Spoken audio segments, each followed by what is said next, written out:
Kita mulai ya. Oke. Bismillahirrahmanirrahim. Pada siang hari ini kita akan melakukan praktek coach dan kuaci. Mungkin pertama Pak Jun sebagai kuacinya, saya sebagai coachnya, dan nanti pada sesi kedua akan kebalikan. Sesi kedua nanti mungkin saya jadi kuacinya, Pak Jun sebagai coachnya.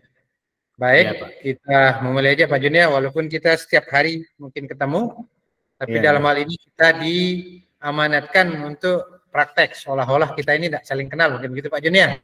Seolah-olah kita baru kenal, kemudian kita akan mempraktekkan permasalahan ataupun cerita yang ada di sekolah kita masing-masing terkait dengan proses pembelajaran maupun terkait dengan lingkungan sekolah kita.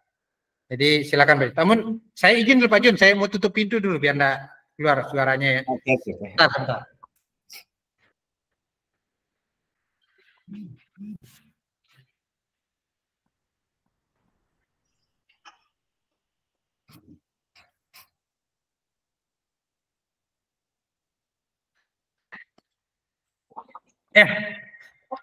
Sudah aman Pak Jun? Gimana kabarnya Pak Ihsan? Ya silakan mulai Pak Jun. Oke. Gimana kabarnya Pak Ihsan? Alhamdulillah luar biasa Pak Jun. Saya jadi coachnya ya. Saya lupa ini seharusnya saya menanyakan nih. Pak Jun gimana kabarnya? Alhamdulillah baik Pak Ihsan. Baik, luar biasa. Jadi pada siang hari ini Pak Jun akan sebagai kuacinya. Pak Jun yang akan mengutarakan dulu masalahnya sesuai dengan alur tirta Pak Jun ya. Iya, betul. Oke, silakan Pak Jun. Ya, jadi gini Pak, di ceritakan sekolah saya dulu itu, ini. Ya, jadi gini Pak, di sekolah saya itu ada beberapa siswa yang kurang lancar dalam membaca ya Pak ya. Nah, di sini saya bingung bagaimana cara saya melakukan agar anak tersebut bisa lancar membaca. Itu Pak. Oke, sampai di sini Pak Jun yang tidak bisa membaca ini semuanya apa berapa orang gitu ini Pak Guru? Ada yang sekitar 3 orang Pak, tapi yang 2 ini udah sedikit lancar. Dan yang satu ini tidak bisa membaca gitu, tapi baru bisa mengenal huruf aja. Dan anak ini sekarang udah kelas 6 Pak. Oke, berarti anak ini sudah kelas 6 SD ya. Ada 3 orang, 2 lumayan bisa ya, 2 orang. Kemudian 1 orang lagi ini yang baru mengenal huruf ya, padahal sudah kelas 6 SD. Oke, lanjut Pak Jun, lanjut. Ceritakan dulu. Ya, 3 orang tidak bisa membaca ini. Siswanya Pak Jun ada 3 orang, 1 yang baru mengenal huruf padahal sudah kelas 6 dan 2 orang lagi sudah bisa membaca walaupun dengan perlahan-lahan. Gitu Pak Jun ya? Oke, silakan dilanjut Pak Jun. Ceritanya seperti apa ini? Mari. Jadi anak yang ini ya. Ini anak ini dari kelas 1 sampai kelas 5 itu sudah diajarkan oleh baik guru kelas 1, kelas 2, kelas 3, kelas 4, kelas 5 dan saya kelas 5 juga mengajarkan anak ini. Namun berbagai cara kita sudah lakukan, tetapi anak ini tetap belum bisa lancar membaca karena anak ini sekarang dia bisa membaca, nanti berapa menit kemudian dia udah lupa gitu, sering lupa gitu anak ini. Oke, berarti pelupa gitu ya, sering daya ingatnya yang relatif kurang gitu Pak Jun ya? Ya, betul Pak. Oke. Berarti dari kelas 1 sampai kelas 6 itu sudah diajarkan oleh Bapak Ibu guru, bahkan Pak Junaidi sendiri itu ngajar kelas 5. Di kelas 5 juga ditemukan siswa ini kendalanya sama juga ya, atau tantangan kita terhadap ini sama gitu Pak Jun ya? Ya sama, tidak bisa membaca dan itu udah sering lupa itu Pak. Oke, berarti sekarang yang pertama kita tetapkan dulu tujuan kita Pak Guru ya. Tetapkan dulu tujuan kita adalah kita mencari solusi agar anak kita ini, terutama yang 1 orang berarti Pak Jun ya? Iya, yang 1 orang ini ya. Terutama yang 1 orang ini bagaimana caranya supaya dia bisa membaca, karena sangat riskan sekali ini sudah kelas 6 SD tapi belum bisa membaca. Gitu Pak Jun ya? Ya benar. Oke, tujuan kita adalah mencari solusi agar anak kita bisa membaca. Kemudian selanjutnya kita identifikasi dulu nih Pak Jun ya. Identifikasi dulu anak kita ini seperti apa ini. Bagaimana keseharian anak kita ini Pak Jun? Sebut namanya boleh Pak Jun? Namanya boleh, Bunda boleh. atau Namanya Zainul. Zainul namanya Pak. Ya. Oke. Anak Zainul ini kesehariannya di rumah tuh biasa seperti kita anak-anak lainnya gitu. Tidak ada kebutuhan khususnya. Tapi anak ini sering sakit lah gitu, sakit-sakitan. Karena saya dapat cerita dari guru kelas 1 yang kemarin dan guru kelas 2 dan teman-temannya juga saya tanya kenapa anak ini sulit baca, karena dia sakit-sakitan dan sering keluar masuk rumah sakit, itu dia bilang teman-temannya. Oh, berarti dari kecil anak ini sakit-sakitan atau sering keluar masuk rumah sakit? Ya, sakit-sakitan itu. Kemudian apa semua kegiatannya tidak lancar, artinya psikomotornya bagaimana dia Pak Jun kesehariannya, psikomotoriknya? Kalau kesehariannya itu dalam non akademis misalkan disuruh bekerja atau menyapu, atau kalau di sekolah itu menyapu kan dia aktif lah gitu dalam kegiatan, misalkan olahraga itu aktif ya. Namun di dalam menulis ini yang saya kurang bisa lah gitu anak itu. Berarti secara akademik si J ini seperti biasa, seperti anak pada umumnya ya. Dia juga menunjukkan psikomotor yang bagus gitu ya. Artinya tidak ada kendala baik dalam gerakan maupun berbicara, speaknya tidak ada kendala Pak Jun ya? Ya, tidak ada. Komunikasi dengan teman maupun Bapak Ibu guru lancar? Lancar deh, kalau komunikasi itu cuma itu dah yang membaca yang saya gimana ya. Kalau di rumah bagaimana nih Pak Jun, komunikasi dengan orang tuanya? Lancar, kita sering dimarah begitu atau bagaimana? Kalau di rumah saya tanya orang tuanya, kebetulan orang tuanya pernah ke sekolah pas pengambilan rapot, saya tanya bagaimana keseharian Zainul ini kan. Oh, keseharian Zainul ini di rumah kadang dia sering pegang HP, dia bilang kan. Ya. Terus dia juga sering bantu orang tuanya juga gitu. Kalau dia kebun, dia pasti ikut, diajak dia ke kebun. Kalau dia menyangkul panen cepat, kadang dia ikut lah gitu. Oke, berarti keseharian untuk psikomotornya aman-aman ya. Nah tadi Pak Jun bilang dia pegang HP. Apakah dia membaca chat ataukah media sosial atau bagaimana ceritanya Pak Jun? Kadang main game Pak. Karena main game bisa ya? Ya bisa. Karena dia itu tidak membaca tapi dia melihat simbol-simbolnya itu yang bisa membuat anak itu mengerti, oh ini gini gitu. Ya. Nah, berarti sekarang kita identifikasi anak kita ini yang pertama tadi tidak berkebutuhan khusus gitu Pak Jun ya. Kemudian yang kedua psikomotornya aman-aman saja atau seperti anak kita pada umumnya gitu ya. Kemudian yang ketiga komunikasi dengan orang tuanya lancar ya, dan dia juga bisa membantu, bahkan dibilang rajin dalam hal membantu orang tua mungkin mengolah kebun ataupun perekonomian orang tua padahal dia masih kecil. Oke, kita lanjut, berarti identifikasi sudah. Sekarang rencana aksi kita seperti apa nih Pak Guru? Kira-kira dari Pak Guru sendiri dulu ini selaku guru. Kalau rencana saya Pak untuk anak ini ke depannya mungkin saya akan mengajarkan seperti ada simbol lah gitu dalam tulisan itu, biar anak itu kalau tidak bisa membaca tapi lihat simbolnya ini berarti udah dia terbayang, oh ini ini katanya gitu. Saya sama pemikiran saya sekarang untuk kedepannya. Berarti seperti saran kita ya, yang pertama Pak Guru sudah mengutarakan sendiri. Jadi rencana aksinya adalah anak ini diajarin membaca, kemudian kita perlihatkan simbol, misalnya mobil, nanti kita tulis di bawahnya, oh ini namanya M, O, B, I, dan L mungkin gitu Pak Guru ya. Ya, benar.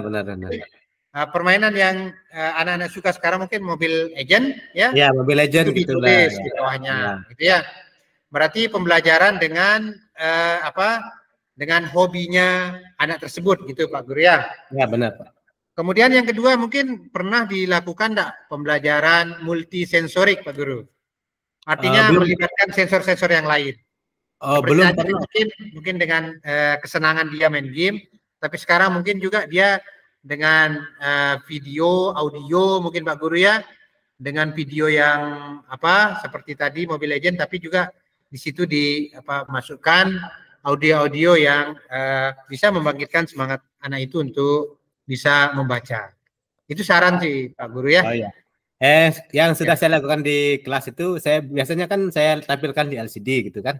Tapi dia cuma bisa melihat dan mendengarkan lah gitu kan. Kalau itu udah biasa lah gitu kan. Tapi ini udah kalau kita suruh tugas-tugasnya itu dia menulis. Kalau menulis itu bisa dia biasa. Menulis bisa. Nah, tapi membacanya itu nggak bisa gitu. Terus yang dia tulis apa ini Pak Guru? Biasanya tulis kan karena ada saya tulis di depannya di papan tulis ya. Ikuti seperti yang Pak Guru tulis di depan ini ya. Kemudian dia tulis. Kalau ada contoh huruf bisa dia gitu Pak Guru ya? Bisa. Oke. Siap. Berarti rencana dari Pak Guru sendiri tadi adalah kita ngajarin anak tersebut belajar dengan menggunakan simbol-simbol ataupun mungkin game ya dalam tanda kutip yang anak tersebut suka. Nah sekarang selanjutnya tanggung jawabnya ke siapa aja nih Pak Guru atau penanggung jawabnya siapa? Secara umumnya mungkin sekolah kita dan khususnya mungkin saya karena saya sebagai wali kelas di kelas 6 sekarang dan saya juga bisa melibatkan anak-anak di kelas itu untuk membantu saya dalam mengontrol atau memperhatikan anak itu apakah dia bisa membaca dan mengajari anak-anak yang kurang ini sama temannya, rekan sejawat lah gitu. Berarti tutor teman sebaya gitu Pak Guru ya? Tutor sebaya ya. Bagaimana dengan orang tuanya Pak Guru? Apakah kita perlu libatkan ataukah tidak? Perlu saya juga libatkan sama ke orang tuanya karena untuk memperhatikan anak tersebut di rumah. Karena kita juga di sekolah itu ada grup WA Pak. Nah itu di sana ada grup WA-nya ya? Ya, di grup itu saya ingatkan juga kepada orang tua untuk memperhatikan anaknya supaya bisa membaca di rumah. Karena setiap hari itu kadang saya kasih RPA-an Pak, RPA-an untuk dia baca di rumah. Nah setiap di rumah itu saya suruh orang tuanya untuk memperhatikan agar membaca apa yang saya kasih di sekolah. Nah setelah anak itu ke sekolah lagi, nah saya suruh maju ke depan untuk membaca apa yang saya kasih itu ya Pak. Oke, berarti sudah berbagai upaya dilakukan Pak Guru ya sekarang yang bertanggung jawab. Yang pertama yang umum adalah tadi sekolah ya, dalam hal ini kepala sekolah. Kemudian yang kedua Pak Jun sendiri selaku guru kelas ataupun wali kelas ya, kelas 6. Kemudian juga di sini adalah orang tua dan mungkin juga masyarakat di sekitar Pak Guru ya. Karena bagaimanapun lingkungan, yang pertama lingkungan rumah itu adalah madrasah atau tempat pendidikan yang utama. Kemudian setelah itu lingkungan dan selanjutnya juga ada sekolah di sini dalam hal bergaul keseharian yang mentransfer knowledge-nya nanti adalah Pak Guru sendiri. Ya benar Pak. Oke, dalam hal itu selesai mungkin Pak Jun ya. Karena sudah selesai. Ya tujuan kita sudah jelas. Kemudian identifikasi sudah, kemudian rencana aksinya sudah dan tanggung jawab ke depannya siapa saja sudah kita sebutkan. Oke, terima kasih Pak Guru ya. Ya, terima kasih Pak. Terima kasih Pak Jun. Ya, sama-sama. Ya, ini waktu kita sampai jam berapa Pak Jun? Tadi 15 menit lupa saya lihat mulai kita jam berapa. Tanya ke nanti kita akan isi refleksi lagi. Oke, apa refleksinya seperti kemarin Pak Jun? Ya seperti kemarin Pak. Nanti kita isi sama-sama ya caranya gitu. Oke, berarti selanjutnya saya sebagai coachingnya Pak Guru ya, EP sebagai coachnya ini. Coach. Ya, saya sebagai coachnya, EP jadi coachingnya. Oke. Ya. Oke. Assalamualaikum warahmatullahi wabarakatuh. Selamat Waalaikumsalam warahmatullahi wabarakatuh. Alhamdulillah baik, Pak Jun. Gimana kabarnya? Alhamdulillah sehat. Oh iya, alhamdulillah. Mungkin di sini Pak Ihsan ada yang bisa saya bantu? Oke, begini Pak Guru, saya di sekolah itu ada kendala sedikit atau ada cerita ini terkait dengan siswa kita yang tempo hari sini sebelum acara kenaikan kelas ada siswa kita kelas 11 ya, 11 TBSM yang namanya M aja saya sebut Pak Guru ya. M ini sekarang dia tiba-tiba di grup kelasnya, kita kan ada grup kelas Pak Guru ya, itu tiba-tiba nantangin berkelahi Bapak Ibu gurunya yang ada di grup tersebut. Disebut nama kita Pak Guru satu persatu. Hanya nama saya yang tidak disebut mungkin karena dia belum kenal saya, tapi di sini tidak luput yang lain juga disebut. Seperti ketua jurusan saya ya, itu disebut untuk ditantang, diajak berkelahi. Nah, setelah dilakukan penelusuran ternyata banyak sekali kendala anak tersebut. Begitu dia ceritanya Pak Guru. Oh ya. Jadi mungkin tujuan kita pada coach hari ini mungkin kita akan menentukan bagaimana cara mengatasi anak yang menantang guru-gurunya di sekolah, Pak ya. Oh iya, seperti itu. Benar, Bu. Oh ya. Nah, itu adalah tujuan kita dari coaching ini. Mungkin dari masalah itu bagaimana cara mengatasi anak itu sehingga bisa setelah kan kita dulu Pak Guru, setelah kita mendapat hal tersebut, kita tidak langsung gegabah atau marah dan sebagainya. Kita lihat dulu ini anak ini kesehariannya seperti apa. Kita lihat data kehadirannya, ternyata anak ini hadirnya tergantung maunya Pak Guru. Ya. Artinya kapan dia suka masuk, kapan enggak tidak masuk. Itu cerita dari teman-temannya. Itu identifikasi pertama.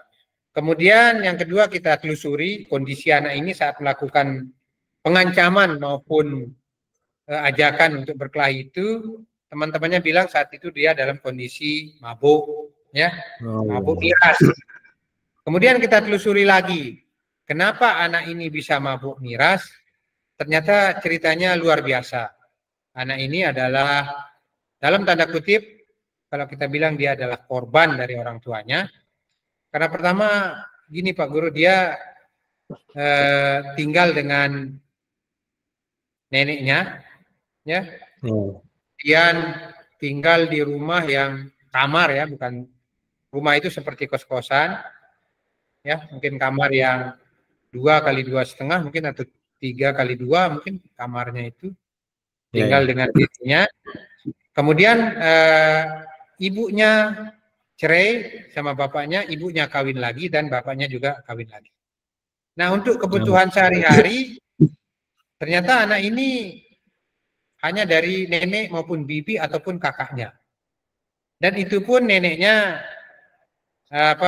kerjanya ya mungkin nyambi, ada yang ngupas kacang gitu ya kerjaannya. Dan bapaknya ini tidak pernah kasih dia kebutuhan dia Pak Guru. Sehingga kekesalannya kepada bapaknya ini itu dilampiaskan di tempat yang lain. Di rumahnya, di kampungnya itu dia terkenal temperamen, suka menghardik orang, ya nyumpahin orang, itu kendalanya. Cuman setelah kita telusuri, kita minta tolong teman guru BK kemarin, ketika dinasihatin anak ini sampai nangis ya Pak. Nah, saya sedikit mengambil kesimpulan di situ bahwa anak ini masih bisa diperbaiki, karena ternyata begitu ada nasihat sampai dia mengeluarkan air mata dan sedih, ya. Ternyata anak ini selama ini tidak di apa orang tuanya tidak jawab ya. Setelah nikah lagi, hobi bapaknya itu adalah bukannya kerja Pak Guru, tapi mabuk-mabukan. Nah, ini ceritanya, makanya miris juga anak tersebut. Gini Pak, mungkin apa penyebabnya sehingga bisa menentang gurunya itu Pak? Nah, penyebabnya kemarin sih ini dari persepsi yang tadi saya gali nih Pak Guru ya, bukan kemarin nih. Tadi saya gali dari guru BK-nya. Ternyata anak ini kan jarang masuk. Nah, ketika dia dinasihati mungkin sama teman-temannya yang lain, ya kenapa jarang masuk, kita mau ujian. Nah, di saat itu tiba-tiba dia meletup-letup kemarahannya karena mungkin disinggung tidak pernah masuk dan mau ujian, sehingga di grup kelas itu dia malah dalam tanda kutip nantang semua guru yang ada di situ. Ya karena kebiasaannya dinasihati Pak Guru. Itu biasanya dinasihati ya. Itu dia. Jadi mungkin dari mana anak ini? Asalnya dari mana gitu? Kenapa Pak Guru? Anak itu dari mana?